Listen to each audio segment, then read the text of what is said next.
हा पॉडकास्ट जरा light and ब्रिझी असणार आहे. आईन्स्टाईन पण शाळेमध्ये अनेक परीक्षा मागून परीक्षा फेल गेलेला आहे. पण म्हणजे काय, तो मूर्ख होता, मंद होता? मुलं नेहमी येऊन समोर विचारतात की दादा नेमकं काय अंडरलाईन करायचं कळत नाही, किंवा नोट्स काढताना पण नेमकं काय लिहायचं ते कळत नाही. You are not stupid, you are just following the wrong strategy. मग ह्या नोट्स टेकिंग आणि रिडिंगचे टेक्निक एकदा जर का आपण अप्लाय करायला सुरुवात केली तर तुझं म्हणणं हे आहे की हे कॉम्पिटेटिव्ह एक्झाम, इतर सगळ्या एक्झाम या सगळ्याला काम करेल. Study less, study smart.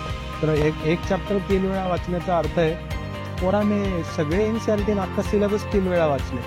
So how it is possible in that 1 year? आपण जेव्हा इन्सिस्ट करतो ना की नाही, मला मी हे जे वाचतोय ते समजलंच पाहिजे, ते समजण्याच्या प्रोसेसमध्ये आपली मेमरी पण स्ट्रॉंग होत असते. आपण समजणं गेलं खड्ड्यामध्ये, आपण शॅलो लेवल विचार करतोय फक्त, मग आपण रट्टा मारतो आणि लूज लूज सिच्युएशन येते.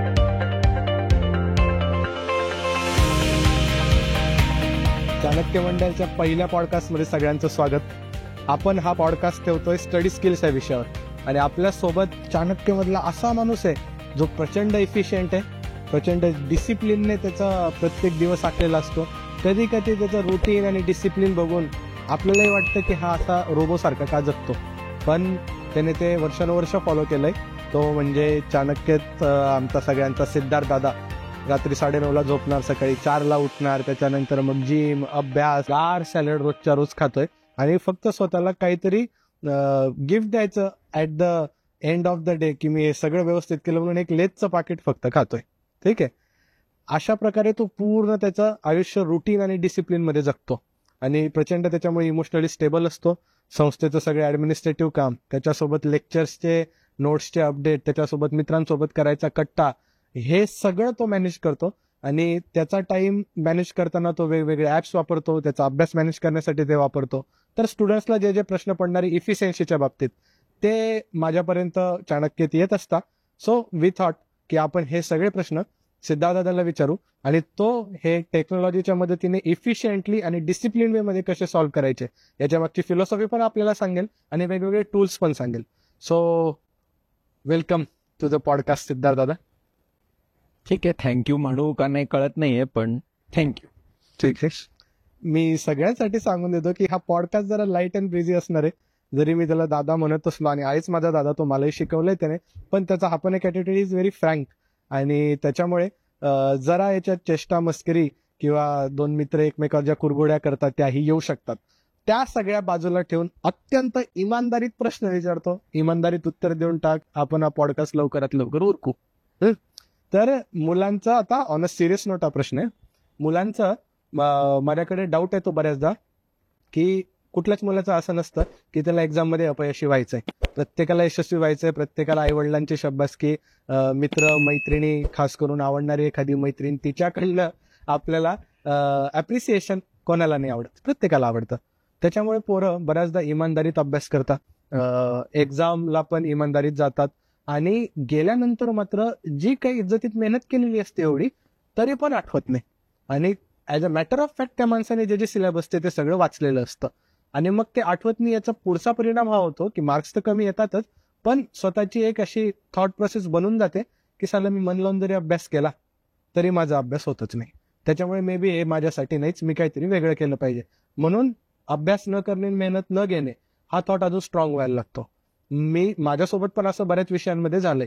तर तेव्हा माझा थॉट एक तर मी मंद आहे, मला सुचत नाहीये, का अकॅडमिक इंटेलिजन्स माझ्याकडे नाहीये, किंवा दुसरं मी एवढा हुशार आहे आणि मला एवढे घाणेरड्या लायकीचं करिक्युलम आणि विषय मिळाले हे आपल्या आजच्या एज्युकेशन सिस्टम मध्ये की माझं डोकं, I don't care to remember them, म्हणजे मी त्यांना फ्लश आउट करून टाकतो डोक्यातून, एवढे घाण विषय इथे.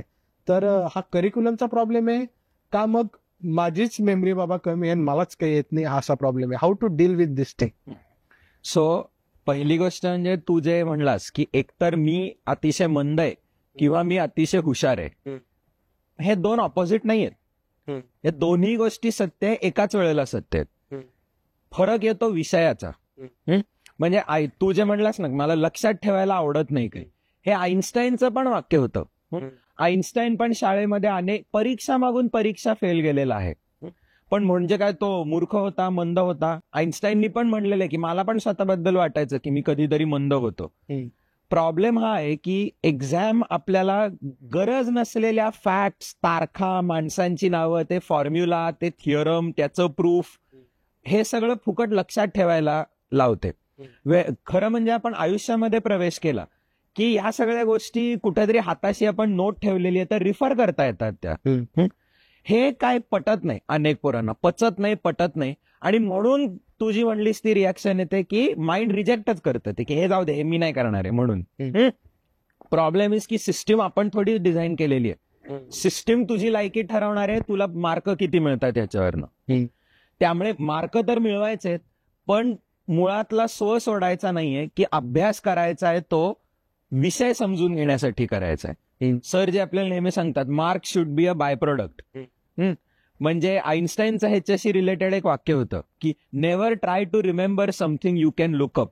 जे तुम्हाला बघून ते एखादं वाक्य किंवा एखादा आकडा कळेल ते फुकट लक्षात ठेवायला जाऊ नका.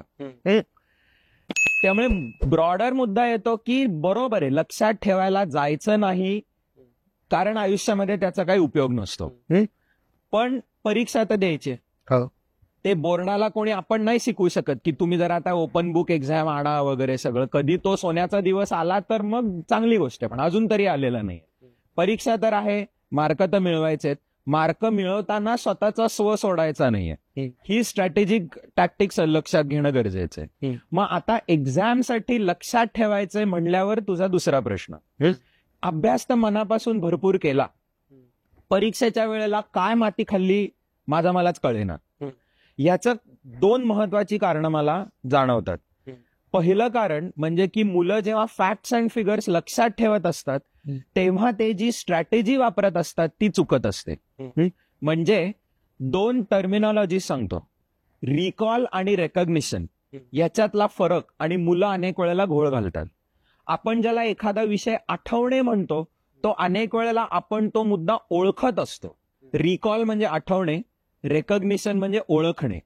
आपण अभ्यास करताना ज्या रिव्हिजन स्ट्रॅटेजीज वापरतो त्याच्यामध्ये सराव होत असतो तो रेकग्निशन किंवा ओळख याचा होत असतो. पण परीक्षेच्या वेळेला आपल्याला गरजेचं असतं ते म्हणजे रिकॉल. त्याच्यातला फरक काय? गणपतीची आरती कधी आपण जे त्या 5-10 दिवसांच्या मध्ये अनेक वेळेला होतं, काय होतं रे त्या आरती म्हणजे, तर सगळेजण मूर्तीच्या समोर हात जोडून उभे असतात आणि तो 2 सेकंदाचा एक ऑकवर्ड सायलन्स येतो, कारण सुरुवातच कोणाला आठवत नसते. कुठंतरी त्या ग्रुपमध्ये एक कोणतरी पोरगा असतं की ज्याला घरी आईबापांनी झोडपून पण पाठ करून घेतलेली असते आरती, त्याला आठवत असते आरती. त्यामुळे त्याच्या तोंडातनं पहिले सुखकर्ताचं सू जरी आलं तरी उरलेलं सगळं गडगडून आपल्या तोंडातनं बाहेर पडतं. त्याचं गणपतीची आरती संपली की पुन्हा शंकराच्या आरतीच्या वेळेला तो 2 सेकंदाचा ऑकवर्ड सायलन्स मध्ये येतो, आणि फक्त ते लवथवती विकराळाचं ल जरी आलं तरी पुढच्या सगळी आरती तोंडातनं गडगडत बाहेर येते. म्हणजे काय? दिस इज रेकग्निशन. तुम्हाला आरती आठवत नाहीये, तुम्ही त्या आरतीचा आवाज ओळखताय. ऍक्च्युली स्टडीजनी दाखवलेलं आहे की जगातले 80% पेक्षा जास्ती स्टुडंट्स हे रिव्हिजन म्हणजे करतात काय, तर तेच पुस्तक परत परत परत परत परत परत वाचायचं. आपण ते टॉपर टॉक्स पण बघतो, छाती ठोकपणे IAS वगैरे झालेले लोक सांगत असतात, मी लक्ष्मीकांत सारखं पुस्तक 10 वेळेला वाचलं, 15 वेळेला वाचलं, 20 वेळेला वाचलं. मला ते ऐकताना प्रश्न पडणार, झोप नाही आली का तुला? मला ते लक्ष्मीकांत एकदा वाचताना पण कसं बस शेवटापर्यंत पोहोचलो मी. तर 15 वेळेला कुठून येतो पेशन्स? पण आपण जेव्हा पुस्तक वाचतो, पुस्तक वाचल्याच्या नंतर जर वाटलं की यार हा ठीक आहे, हे लक्षात आहे माझ्या, ते लक्षात नसतं, ते ओळखू येत असतं आपल्याला. आपल्या ब्रेनला बाहेरनं कुबड्या किंवा क्रचेस दिले आणि मग तुम्हाला वाटलं की हा हे माझ्या लक्षात आहे, that is recognition, that is not recall. परीक्षेच्या वेळेला तुम्हाला पुस्तक शेजारी नाहीये, तुम्हाला क्वेश्चन वाचला की तुम्हाला तुमच्या ब्रेन मधनं तो पीस ऑफ इन्फॉर्मेशन शोधून काढायचा आहे, दॅट इज रिकॉल. म्हणजे हे थोडंसं काय होतं, आपण रिव्हिजनच्या नेट प्रॅक्टिसच्या वेळेला फक्त स्पिन बॉलिंगची प्रॅक्टिस करतो, पण परीक्षेमध्ये फास्ट बॉलर येतो त्यामुळे दाणादाण मिळते. ही स्ट्रॅटेजी चुकते आणि त्याच्यातनं मग अभ्यास तर खूप केलाय पण परफॉर्मन्स बेकार होतो, मग मी मूर्ख आहे, मग माझी लायकी नाही, मग आपण एकतर विषय सोडून दुसऱ्या कुठल्या तरी विषयाकडे जाऊ, हे जे दुष्टचक्र येतं त्या दुष्टचक्राच्या स्टार्टलाच एक स्वतःच्या सवयीमध्ये बदलण्याचा विषय की you are not stupid, you are just following the wrong strategy. तू सचिन तेंडुलकरच आहे किंवा तू विराट कोहलीच आहे, पण नेट प्रॅक्टिसमध्ये फक्त स्पिन बॉलिंगची प्रॅक्टिस केली आणि मग ऑस्ट्रेलियाच्या फास्ट बॉलिंगच्या पिचेसवर जाऊन जर तू 150 किलोमीटरने येणाऱ्या बॉलला सामोरं जायला बघत असशील, नाही होणार आहे ते. So you should practice what you are going to need. बघा आता यालाच जोडून माझा पुढचा प्रश्न हा येतोय की तू म्हटला की रेकॉग्निशन करायला काही नसेल एक्झाम हॉलमध्ये, ऍट दॅट टाइम रिकॉल एवढा एकच साधन आपल्याकडे होतं. मग हा रिकॉल इम्प्रूव्ह कसा करायचा आहे की माझी रिकॉलिंगची कॅपॅसिटी वाढली पाहिजे, की याच्यासाठी काय फॉलो केलं जाऊ शकतंय? अतिशय सिंपल मुद्दा आहे. एक रिव्हिजन टेक्निक आहे, त्याला म्हणतात ऍक्टिव्ह रिकॉल. म्हणजे मुलं काय करतात, रिव्हिजन रिडिंगला समजा मी बसलोय, पुस्तक उघडलं, हेडिंग वाचलं, त्याच्या खाली जे काही मी अंडरलाईन केलंय ते वाचलं आणि वाचून झाल्याच्या नंतर 2 मिनिटं मी पुस्तक बंद केलं, थोडं इकडे इकडे कुठेतरी बघत मनामध्ये आपण रिसाईट करतो स्वतःशी काय झालं होतं ते. Okay, so you read first आणि स्वतःला रिसाईट नंतर करतो आपण. सिक्वेन्स फक्त उलटा करायचा. हेडिंग वाचायचं, एक रफ कागद शेजारी घेऊन बसायचा, पेन्सिल घेऊन बसायची आणि त्या हेडिंगच्या खालती मला काय काय पॉइंट्स आठवत आहेत हे late your mind run free. मनाला मोकळं सोडून द्या. जसे आठवतील तसे मुद्दे अगदी खरवडून काढा. हँडरायटिंग गेलं खड्ड्यामध्ये, जेवढे काही अर्धवट सुचतील मुद्दे, काही पूर्णपणे सुचतील, काही अजिबातच सुचणार नाहीत. एखाद्या हेडिंगच्या खालती जर 10 पॉइंट असले, सुरुवातीला त्यातला एखाद दुसरा पॉइंट सुचला तरी खूप झालं. पण एक पॉइंट असं येईल की तुम्हाला जाईल की ठीक आहे, मला जेवढं सुचायचं होतं तेवढं सुचलो, आता काही आठवत नाही मला. सुरुवातीला तर हा पॉइंट काहीतरी 2 ते 5 मिनिटांच्या मध्ये येतो. असं झालं की मग तो कागद बाजूला ठेवायचा आणि मग पुस्तक वाचायला लागायचं. आणि काय होईल ऑलरेडी मी सांगतो, पुस्तक वाचताना दर दुसऱ्या वाक्याला फेसपाम मोमेंट, आईला अरे हो की हे होतं, कसं काय झालं. आणि तुम्ही जितक्या जास्ती वेळेला कपाळाला हात माराल, प्रत्येक कपाळावर मारलेला हात म्हणजे की रेकॉग्निशन आणि रिकॉल मधला फरक. कारण वाचल्यानंतर तुला अर्र झालं म्हणजे की तू तो मुद्दा रेकॉग्नाइज केला, पण जेव्हा तुला वाचलं नव्हतं तेव्हा रिकॉल नाही झाला तो. इतकं सिम्पल आहे ते. आता जर का असंच असेल तर मग हे आता जर का कोणाला सांगितलं की जेव्हा पोरं 20 वर्षाचे 21 वर्षाचे, पण लहानपणापासून आपल्या स्कूल सिस्टमने आपल्याला जी सवय लावली ती हे रेकॉग्निशनची लावली की बऱ्याचदा वर्गामध्ये शिक्षक पाठांतर करून घेतात. एखादं अक्षर आपलं, तर मला अजून आठवतं माझ्या शाळेत एरोप्लेनचं स्पेलिंग मला तेव्हा मी चुकलेलो. तर AEROPLA याच्यात मी कुठेतरी यू कुठून घातला मला माहित नाही, आणि मला त्यांनी लय बडवल्यानंतर तेवढी गोष्ट लक्षात राहिली. पण त्याच्यानंतर जेव्हा जेव्हा मी स्पेलिंग बोलायला किंवा एखादी कविता बोलायला उभा राहिलो तेव्हा मला हे माहिती होतं कॉन्फिडेंटली जर का मी चूक केली तर मी मार खाणार. रादर मी जर का थोडाफार अडखळलो, कोणीतरी मित्र मागून हे रेकॉग्निशनसाठी इंडिकेटर देऊन टाकेल, काहीतरी शिक्षकच मला मदत करून टाकतील वगैरे वगैरे. आणि हीच ट्रेनिंग माझी आता पहिलीपासून तर पार FY पर्यंत माझ्या शाळेत तरी 1ली ते 10वी हीच ट्रेनिंग झाली आहे. मी सोड की मी एक वेळ आता तुझ्याशी बोलतोय तर मी ट्राय तरी करेल, पण मेजॉरिटी जनता अशी आहे, हे जे टॉपर्स असतात ते तर याच्यात एक्सपर्ट आहेत, कारण त्यांना हीच दुनिया शिकवण्यात आली. So how to get over this hangover now, की जे शाळेने शिकवलंय की रेकॉग्निशन थोडाफार क्लू, पण पाठांतरावर जास्त महत्व. म्हणजे पाठांतराने लक्षात ठेवायचं का एखाद्या स्टोरीच्या माध्यमातून लक्षात ठेवायचं. मला आठवतंय तू एका लेक्चरमध्ये आपल्याला एक स्टोरी सांगितलेली की 10 आयटम दिलेले पाठ करायला का 20-25 आयटम, आणि नंतर तुम्ही एका आयलंडवर अटकलेले आहात, त्याच्या इम्पॉर्टन्सनुसार ते लक्षात ठेवा आयटम. तर तो जरा एक्सपेरिमेंट जर का तो एक्सप्लेन केला तर आता आपल्या व्ह्युअर्सला अजून चांगलं कळेल की या माइंडसेट मधनं बाहेर कसं पडायचं आणि त्याच्यासाठी काय बेसिस किंवा काय फिलॉसॉफी आवश्यक आहे. तू ते बोलताना ती इन्स्टावरची रील आठवली मला. त्या आफ्रिकेतली टीचर आहे ना, GOOGLE गुलू गुलू गुलू गुलू, ते असलेच असतात मेजॉरिटी टीचर. पण बरोबर आहे की एज 16 to 18 पर्यंत जे फॉर्मॅटिव्ह इयर्स असतात त्याच्यामध्ये मेजॉरिटी शाळांनी आपल्याला हे पाठांतर फक्त महत्वाचं हीच सवय लावलेली असते, आणि ती मग मोडणं ही खूप अवघड असतं. तू जी स्टोरी सांगत होतास ती ऍक्च्युली मी युट्यूबवरच पाहिलेली व्हिडिओ आहे. मिलियन्स ऑफ व्ह्यूज असलेली एक व्हिडिओ आहे. माणसाचं नाव आहे, वेस्टर्न माणूस आहे, मार्टिन लॉबडेल, LOBDELL, मार्टी लॉबडेल.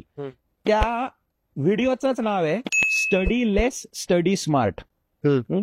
कमी अभ्यास पण स्मार्ट अभ्यास करा. हे मला वाटतं ही व्हिडिओची नाव सांगितली की आपल्या अर्ध्या व्ह्यूवरती ही आपला पॉडकास्ट पॉज करतील, ते जाऊन सर्च करतील ते.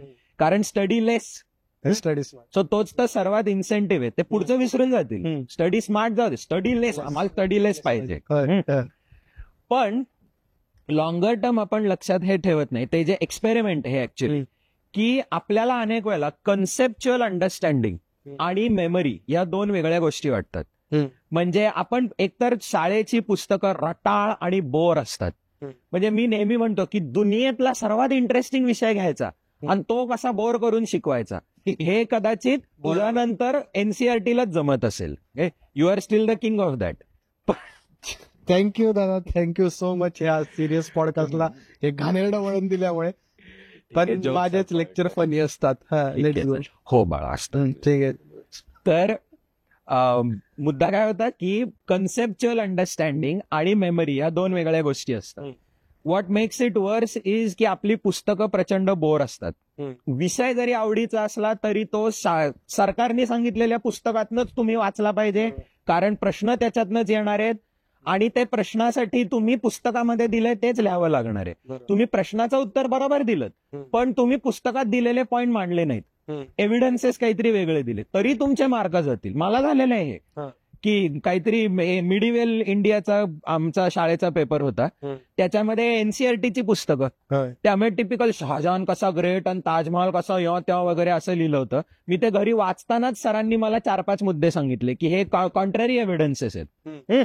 म्हणून मी ते माझ्या नोट्समध्ये लिहिले आणि वर्षाच्या शेवटी परीक्षामध्ये ते लिहिले मुद्दे. माझ्या टीचरनी बोलावलं समोर, 10 पैकी 2 मार्क, हे काय लिहिलंय तू? मी म्हटलं आहेत मॅडम एव्हिडन्सेस. टेक्स्टबुक मध्ये कुठे आहेत? मी म्हटलं टेक्स्टबुक मध्ये नाही आहेत. पण खरे आहेत. कुठून? कोणी म्हणलं खरे आहेत? चाचाजींनी. सो तुला परीक्षेमध्ये प्रश्न टेक्स्टबुक मधनं येणार आहेत. टेक्स्टबुक सरकारने सांगितलेलं आहे, तेच टेक्स्टबुक तू वाचायचंय, तेच टेक्स्टबुक बोर आहे. याच्याने होतं काय की आपल्याला विषय समजतच नाही, पण टेक्स्टबुक तर ते वाचायचंय. मग आपण म्हणतो जाऊ दे गेलं खड्ड्यात, मी 10-12 वेळेला वाचतो, रट्टा मारतो, ओका आणि ओका, पप्पू पास हो गया, विषय समजण्याच्या नावाने 0. हा जो फंडामेंटल आपला पॅराडाईम बनतो तोच आपल्याला बदलायचा आहे. आणि हे त्या मगाशी म्हणलेल्या Marty लॉबडेलच्या study less study smart मध्ये एक ऍक्च्युअली हे एक्सपेरिमेंट केलं जातं की तुम्ही एखाद्या विषयाचं शॅलो अंडरस्टँडिंग जर असलं तर उलट तुम्हाला तो टॉपिक लक्षात ठेवायला अवघड जातो. वेअरॅज तुम्ही त्या विषयावर जर सखोल डीप विचार केलेला असला तर त्या डीप विचार करण्यानीच तो लक्षात राहायला पण मदत होते. सो ते एक्सपेरिमेंट काय की जो टीचर आहे तो वर्गाला अशा 2 टीम्समध्ये डिव्हाइड करतो आणि तो त्यांना म्हणतो की मी असा एक शब्द तुम्हाला सांगणार आहे, त्या दैनंदिन जीवनातल्या वस्तू असतात, म्हणजे दोरी, मॅचस्टिक, कुऱ्हाड वगैरे अशा गोष्टी. आणि एका ग्रुपनी काय करायचंय की मी जर एका डेझर्टेड समुद्रातल्या बेटावर अडकलेलो असलो तर मला सर्व्हायव्हलसाठी हे जे ऑब्जेक्ट आहे याचा किती उपयोग आहे, त्याचं रेटिंग द्यायचं तुम्ही. 1 म्हणजे सर्वात युजलेस ऑब्जेक्ट आहे, 10 म्हणजे की एकदम युजफुल ऑब्जेक्ट आहे, आणि तो आकडा त्यांनी लिहायचा कागदावर. दुसरा जो ग्रुप आहे त्यांनी फक्त त्या अक्षराचं स्पेलिंग आणि त्या स्पेलिंग मध्ये व्हॉवेल्स किती आहेत, AEIOU वगैरे, तेवढे पटकन मनामध्ये गेस करण्याचा प्रयत्न करायचा आणि तो अक्षर लिहून काढायचा. म्हणजे एंड रिझल्ट काय आहे की दोन्हीही ग्रुप्स, मी काहीतरी समजा मी म्हणलो ऍक्स, कुऱ्हाड, AXE, एक ग्रुप लगेच इमॅजिन करायला लागतो की ठीक आहे मी ह्यानी झाड कापू शकतो, मी तराफा बनवू शकतो, मी काय आग बनवण्यासाठी वापरू शकतो, ते मी काय थोडा भाला बनवू शकतो, मासे पकडू शकतो. म्हणजे ते तो शब्द ऐकून ते ऑब्जेक्ट इमॅजिन करतात, त्याच्यावर डीपली विचार करतात, पण आउटपुट काय आहे की ते फक्त 7 out of 10, 8, 7, 8 असा आकडा लिहितात फक्त. दुसरे लोक काय ऍक्स, AXE, A आणि E 2 लिहितात फक्त. दिसायला कागदावर दोघांचा फक्त एक डिजिट दिसतो, पण त्या डिजिटच्या मागची थॉट प्रोसेस वेगळी आहे. आणि हे असं पटपट होतं. सो मी ऍक्स 5-7 सेकंद विचारासाठी दिली तुम्हाला, लगेच पुढचा रोप, लगेच पुढचं मॅचस्टिक असं ते 1 मिनिटभर चालतं आणि त्याच्यानंतर ऑथर थोडा विषय बदलतो कारण विचाराची लिंक तुटावी म्हणून आणि एक 5 मिनिटं काहीतरी टाइमपासचा विषय वगैरे तो बोलतो आणि मग तो म्हणतो ओरिजिनल मुद्द्याकडे आपण परत येऊ. मी मगाशी तुम्हाला जेवढे शब्द सांगितले 30 वर्ड्स तो सांगतो. आता मी टायमर सुरू करणार आहे. तुमच्याकडे 2 मिनिटं आहेत फक्त. तुम्हाला त्या ओरिजिनल लिस्ट मधले किती शब्द आठवत आहेत हे तुम्ही लिहायचं. टाइम अँड अगेन दिसून येतं की ज्या लोकांनी फक्त व्हॉवेल्स एस्टिमेट केलेले असतात त्यांच्या डबल नंबर ऑफ वर्ड्स या दुसऱ्या ग्रुपला आठवतात. त्याच्या मागचं रिझन हेच आहे की एका ग्रुपनी जास्ती डीप विचार केला, दुसऱ्या ग्रुपनी शॅलो विचार केला. आणि हे अभ्यासामध्ये पण खरंय की आपण जेव्हा इन्सिस्ट करतो ना की नाही मला मी हे जे वाचतोय ते समजलंच पाहिजे, ते समजण्याच्या प्रोसेसमध्ये आपली मेमरी पण स्ट्रॉंग होत असते. आपण समजणं गेलं खड्ड्यामध्ये, आपण शॅलो लेवल विचार करतोय फक्त, मग आपण रट्टा मारतो आणि लूज लूज सिच्युएशन येते. म्हणजे विषय तर समजत नाही, मजा म्हणजे की तो लक्षात पण फारसा राहत नाही. हे लक्षात घेणं ही महत्वाची गोष्ट आहे. पुढचा प्रश्न पोरं मला बऱ्याचदा विचारतात तो हे रिडिंग बद्दल. म्हणजे काउन्सिलिंगला जेव्हा मुलं येतात तेव्हा एनसीआरटी घेऊन येतात. आता माझ्याकडे तर हिस्ट्रीचे एनसीआरटी फक्त, आणि सांगतात की काही लक्षात राहत नाहीये किंवा प्रचंड अभ्यास केलाय मी पण आता परीक्षेसाठी काय उपयोग याचा आहे ते मला कळत नाही कारण नोट्स बनत नाहीत माझ्या. आणि मग परत अख्खा एनसीआरटी वाचायचं म्हणजे परत 3.5-4 महिन्याची प्रोसेस येते. सगळ्या विषयांचे एनसीआरटी त्यांना संपायचे म्हणजे, आणि त्याच्या नोट्स बनवायच्या तर. आणि जेव्हा मी ते एनसीआरटी बघतो अख्खं एनसीआरटी हायलाइट केलेलं असतं. त्याच्यात जो कॉन्टेंट त्याला हायलाइटेड नसतो तोच कॉन्टेंट आहे जो की उठून दिसतो. आणि मग अशा वेळेस ते बघून कळतं की याला नोट्स बनवता येत नाही. पण मग ह्या नोट्स बनवण्याच्या अगोदर पण त्याला कळलं तर पाहिजे, माणसाला अक्कल तर पाहिजे की नोट्स कसल्या बनवायच्या. याच्यासाठी कुठली प्रोसेस पोरांनी फॉलो केलेली बरी पडेल. येस, हे मी पण अनेक वेळेला पाहिलेलं आहे. अख्खं पुस्तक हिरवं रंगवलेलं असतं आणि काही कळतच नसतं त्याच्यातलं की काय वाचायचंय काय सोडून द्यायचं, सगळंच वाचायचं. पोरांची प्रोसेस काय होते की अख्खी दुनिया आपल्याला लहानपणापासून सांगत असते की तुम्ही पुस्तक वाचताना हायलाइट केलं पाहिजे. काय हायलाइट केलं पाहिजे? जे इम्पॉर्टंट वाटतं ते हायलाइट केलं पाहिजे. नेमकं इम्पॉर्टंट काय, कसं ओळखायचं? आपण जेव्हा एखादं पुस्तक पहिल्यांदा वाचतो सगळंच इम्पॉर्टंट वापरतो. बोलता बोलता मला सुचलं इम्पॉर्टंट काय आहे हे कसं ओळखायचं. तर कोणी सांगत नाही पण जनरली असा समाजातूनच आला, संकेत आलाय किंवा शाळेतच, की ज्या गोष्टी बोल्ड केलेल्या असतील, ज्या गोष्टी असं काहीतरी जास्त डार्क कलर मध्ये लिहिलेल्या असतील, ज्यांची साईज वाढवलेली असेल, ज्याला फोटो दिलाय बाजूला काहीतरी, ठीक आहे, may be that is the important thing. असं करून पोरं बऱ्याचदा हायलाइट करतात. पण कॉम्पिटेटिव्ह एक्झाम किंवा युपीएससी एमपीएससी साठी ती that is not the important thing. ती त्या 7वीचं जर एनसीआरटी आहे तर 7वीच्या वार्षिक परीक्षेसाठी ती महत्वाची आहे, पण युपीएससी साठी महत्वाची नाही. पण पोरांच्या डोक्यात तेच असतं की पुस्तकात महत्वाचं काय, बोल्ड केलंय ते महत्वाचं. मग त्याला परत त्यांचा हायलाइट अंडरलाईन. आणि मुळात मग जर लेखकाने ऑलरेडी बोल्ड करून दिलंय तुम्हाला तर तुम्ही कशाला वेळ वाया घालवताय मग हायलाइट करण्याचं. आणि दुसरा मुद्दा हा आहेच की 10वी पर्यंतच्या पुस्तकांच्या मध्ये शिकवायचं कसं, पेडॅगॉगी ज्याला विषयाला म्हणतात, त्याच्यातच हे मांडलेलं आहे की लहान मुलांना अजूनही तो अंदाज येत नसतो. म्हणून टेक्स्टबुक तयार करताना हे जे ह्याला लर्निंग एड्स म्हणतात, चित्र टाकलंय, बोल्ड केलंय वगैरे वगैरे सगळं. पण जी मोठ्या माणसांची पुस्तकं असतात त्याच्यामध्ये या सगळ्या गोष्टी नसणार आहेत. मी पुस्तक वाचायला घेतलं, गणायला सुरुवात कुठे होते की मी पेन हातामध्ये घेऊन बसलोय. पहिली चूक ही असते की पेन का घेतलाय हातामध्ये. पुस्तकामध्ये कधीही रंगरंगोटी पेनानी करायची नाही. का बरं? एकदा तुम्ही काढली रेष की it is forever like that. तू आत्ता पुस्तक वाचतोयस तेव्हा तुला जे इम्पॉर्टंट वाटतंय ते तू अंडरलाईन करतोयस. असं गृहीत धरू नकोस की ते भविष्यासाठी नेहमीच अखंड काळासाठी तेच अंडरलाईन असावं लागेल. म्हणजे तू ते सुधारू शकत नाही जर का तू अंडरलाईन वगैरे करून ठेवला पेनाने. तू 10 लाईनचा जर समजा एक पॅराग्राफ वाचला, तुला पहिल्यांदा वाचताना त्या 10 पैकी 8 लाईन इम्पॉर्टंट वाटतील. पण जितक्या पुढच्या वेळेला तू वाचत जाशील तसं तुला लक्षात येईल नाही हे एडिट करतो, हे कमी करतो, हे थोडं कॉम्प्रेस करतो, स्कोपच उरत नाही. So never use pen. That is rule number 1 of underline. Okay. Rule number 2 is, मी जेव्हा हे जे अख्खं पुस्तक हिरवं भगवं केलेलं असतं अशी मुलं समोर येऊन बसली की मी त्यांना विचारतो की तू काय म्हणजे कुठल्या विचारांनी हायलाइट केलं. पेन हातामध्ये घेतात आणि वाचता वाचता एक वाक्य वाचलं महत्वाचं वाटलं, अंडरलाईन केलं. पुढचं वाक्य वाचलं, ते पण महत्वाचं वाटलं, ते पण अंडरलाईन केलं. असं करत करत ते चॅप्टरच्या शेवटापर्यंत पोहोचतात. मग त्यांच्या लक्षात येतं आपण तर अख्खा चॅप्टर अंडरलाईन केला. ह्याच्यात चूक कुठे होते की तुम्ही फर्स्ट रिडिंग मध्येच तुम्ही डायरेक्टली हायलाइट्स आणि अंडरलाईन करायला जाताय. हायलाइट काय करायचं किंवा मग नोट्स काय काढायच्या, मला हे दोन प्रश्न एकमेकाशी निगडीत आहेत. मुलं नेहमी येऊन समोर विचारतात की दादा नेमकं काय अंडरलाईन करायचं कळत नाही, किंवा नोट्स काढताना पण नेमकं काय लिहायचं ते कळत नाही. आणि म्हणून पोरं म्हणतात की आपण एखादी गोष्ट अंडरलाईन करायची सोडून दिली, नेमकी तीच परीक्षेमध्ये आली. कारण प्लॅन काय असतो की मी जेवढं अंडरलाईन केलंय नंतर मी तेवढंच वाचेल आणि परीक्षेला जाईल. म्हणून भीती ही पण असते की नेमकं मी जे अंडरलाईन करायचं सोडून दिलं की आता मला ते नाही वाटलं इम्पॉर्टंट, पण जजमेंट चुकलं माझं, ते होतं इम्पॉर्टंट, ते आलं परीक्षेमध्ये, गेले मार्क. त्यापेक्षा सगळंच अंडरलाईन करा. नोट्सच्या वेळेला पण तेच की नेमकं मी लिहायचं काहीतरी सोडून द्यायचो, तेच यायचं, त्यापेक्षा सगळं लिहून काढा. परिणाम अख्खं पुस्तक अंडरलाईन असतं किंवा मग अख्खं पुस्तकच परत नोट्समध्ये लिहून काढलेलं असतं.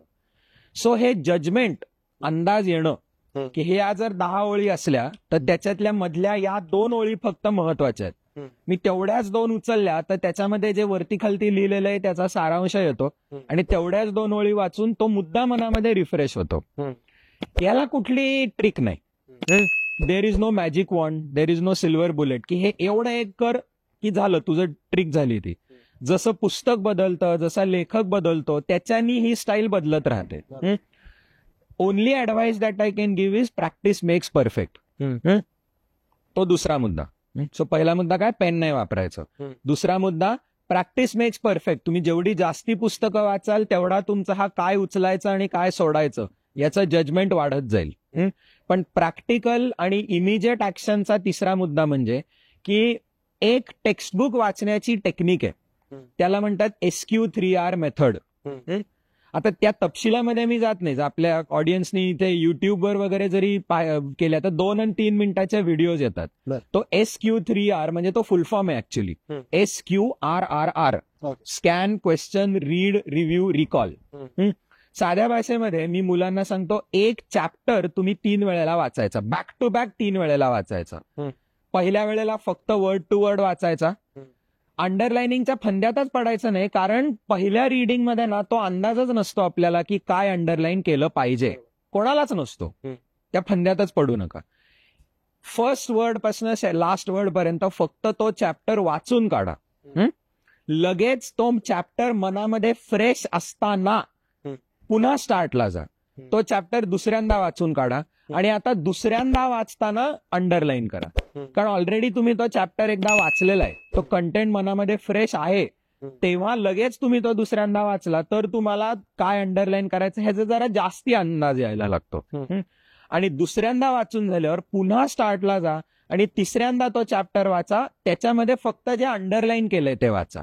हे कशासाठी, स्वतःला खातरजमा करण्यासाठी की मी बरोबर आहे तेवढंच अंडरलाईन केलेलं आहे ना. आणि तरी तिसऱ्या रिडिंगच्या एंडला पण ते फायनल प्रोडक्ट नसणार आहे. तुम्ही दर पुढच्या वेळेला तुम्ही रिव्हिजन रिडिंगच्या नावाखाली जे अंडरलाईन केलंय ते वाचलं ना, तुम्हाला कदाचित थोडंसं वाढवावं, थोडंसं कमी करावं असं वाटेल. म्हणून पेन नाही वापरायचं. मग ह्या नोट्स टेकिंग आणि रिडिंगच्या टेक्निक एकदा जर का आपण अप्लाय करायला सुरुवात केली तर तुझं म्हणणं हे आहे की हे कॉम्पिटेटिव्ह एक्झाम, इतर सगळ्या एक्झाम या सगळ्याला काम करेल. कारण कॉम्पिटेटिव्ह एक्झाम मध्ये तू जर SQ3R करायला लावलं तर एक चॅप्टर 3 वेळा वाचण्याचा अर्थ आहे पोराने सगळे NCERT अख्खा सिलेबस 3 वेळा वाचणे. So how it is possible in that 1 year? Good. हा मुलांचा पहिला प्रश्न असतो मला. स्पर्धा परीक्षेचा अभ्यास सुरू केला की सुरुवात लवकरच मुलांना लक्षात येतं. आतापर्यंत काय शाळा कॉलेजची सवय असते, त्यामुळे एवढी एवढी टिल्ली पुस्तकं, त्याच्यात रंगीत चमेली वगैरेच्या गोष्टी असलेली NCERT वाचायचीच आपल्याला सवय असते.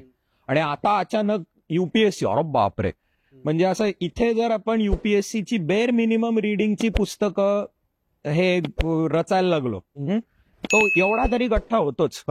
आणि तो गठ्ठा पाहूनच पोरांच्या तोंडाला फेस येतो, का कधी संपायचं माझं. आणि ते पण तू म्हणतोय 3 वेळा. एक्झॅक्टली.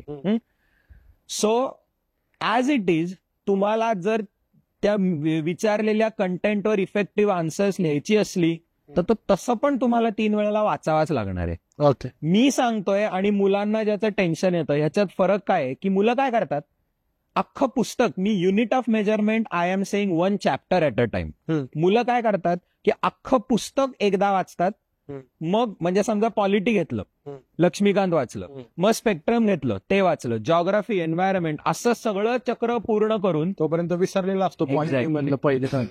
3 ते 4 महिने मध्ये जातात की जेव्हा स्टुडंटचा फक्त फर्स्ट रिडिंगच चालू असतं आणि 4 महिन्यांच्या नंतर तो पुन्हा जेव्हा लक्ष्मीकांत उचलतो, ते रिव्हिजन पुन्हा विजन नसतंच. ते ऑलवेज इन्फॉर्मेशन सारखं एवढा विसरून गेलेला असतो तो की जणू पहिल्यांदाच वाचतोय आपण, असा फील येतो त्याला. इव्हन तुला सांगतोय पूर्ण सायकल मध्ये असं होतं असे नाही.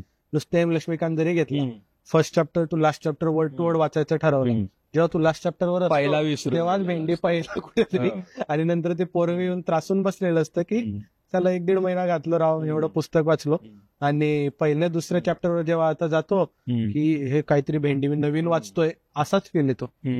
तर मग त्याच्यामुळे तुझं म्हणणं आहे की unit of measurement should be chapter.